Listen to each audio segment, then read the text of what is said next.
హైదరాబాద్కు అన్ని ప్రధాన నగరాలను అనుసంధానం చేసేలా జాతీయ రహదారులు అభివృద్ది చేశామని కేంద్ర రవాణా శాఖ మంత్రి నితిన్ గడ్కరీ తెలిపారు. మోదీ నేతృత్వంలో తెలంగాణ అభివృద్దికి తామంతా కట్టుబడి ఉన్నట్లు స్పష్టం చేశారు. ఇందౌర్ హైదరాబాద్ కారిడార్ తెలంగాణ పనులు పూర్తి చేశామని చెప్పారు.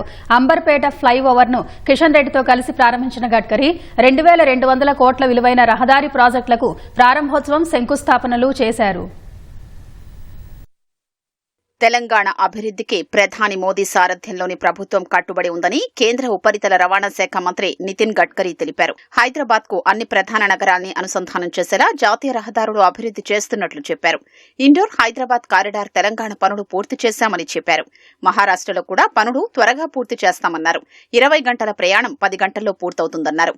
కేంద్రం సహకారంతో తెలంగాణలో నిర్మించిన పలు జాతీయ రహదారుల్ని జాతికి అంకితం చేయడంతో పాటు కొత్త ప్రాజెక్టులకు ఆయన శంకుస్థాపన చేశారు. సోమవారం ఉదయం సిర్పూర్, కాగజ్ నగర్ లో జాతీయ రహదారులకు వర్చువల్ గా ప్రారంభోత్సవాలు, శంకుస్థాపనలు చేశారు. సాయంత్రం బెల్ వద్ద నిర్మించిన ఫ్లైఓవర్ తో పాటు అంబర్పేట ఫ్లైఓవర్ ను జాతికి అంకితం చేశారు. అంబర్పేట మున్సిపల్ గ్రౌండ్ లో ఏర్పాటు చేసిన సభలో పాల్గొని ఆ వేదిక నుంచే 2200 కోట్లతో చేపట్టే జాతీయ రహదారులకు వర్చువల్ గా ప్రారంభోత్సవాలు, శంకుస్థాపనలు చేశారు. హైదరాబాద్ రీజనల్ రింగ్ రోడ్డు త్వరగా పూర్తి చేసేలా చర్యలు తీసుకుంటామని నితిన్ గడ్కరీ హామీ ఇచ్చారు. హైదరాబాద్ విజయవాడ 4 లేన్ల రోడ్డును 6 లేన్ల రోడ్డుగా మార్చనున్నట్లు వెల్లడించారు.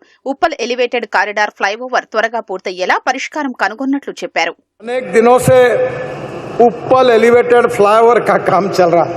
मुझे बड़ा दुख है कि यहाँ अनेक कारणों से ये जो उप्पल का एलिवेटेड फ्लाईओवर है इसका काम बंद था और बाजू वाले फ्लाईओवर का काम जिन्होंने किया है उसी कॉन्ट्रैक्टर के द्वारा काम की शुरुआत हुई है और मैं आपको विश्वास देता हूँ कि आने वाले 8-10 महीने के अंदर ये काम निश्चित रूप से पूरा होगा, ऐसा आप सबको विश्वास दिलाता हूँ. నాగ్పూర్ తరహాలో హైదరాబాద్ రింగ్ రోడ్డుపై ఎయిర్ బస్సులు నడపాలని తెలంగాణ ప్రభుత్వానికి నితిన్ గడ్కరీ సూచించారు. వాటిలో ఛార్జీ సాధారణ బస్సుల కంటే 3% తక్కువగా ఉంటుందన్నారు. డీజిల్, పెట్రోల్ వాహనాల్ని తగ్గించి సీఎన్జీ, ఎలక్ట్రికల్ వాహనాల్ని ప్రోత్సహించాలని సూచించారు. ఈ సందర్భంగా నితిన్ గడ్కరీకి రహదారి భద్రతా అవగాహనలో భాగంగా తెలంగాణ రవాణా శాఖ మంత్రి పొన్నం ప్రభాకర్ హెల్మెట్ బహూకరించారు.